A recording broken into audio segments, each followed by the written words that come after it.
qayerdan chiqadi ayollarda? Qachonki chidash ortida bir kun portlash bo'lsa, u portlaydi. Chunki sharik, tasavvur qiling, mana bizning sabrimiz xuddi sharikdek. Puflayapsiz, chiqarmayapsiz. Ya'ni javob yo'q, faqat havo kiryapti. Nima bo'ladi? Bir kun qaysidir razmeriga kelgandan keyin portlaydi-da.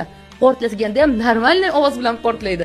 Mana shunday vaziyat bo'lmasligi uchun har gal bir nima sodir bo'lyaptimi, o'zingizdan so'rang, menga yoqyaptimi va sizga yoqmayotgan bo'lsa, ekologik, akkuratni, gapni yotig'i bilan, chiroyli qilib, hazil bilan aytishingiz mumkin. Yoki eringizga mana bu gapingiz xafa qildi, juda ham xafa bo'ldim.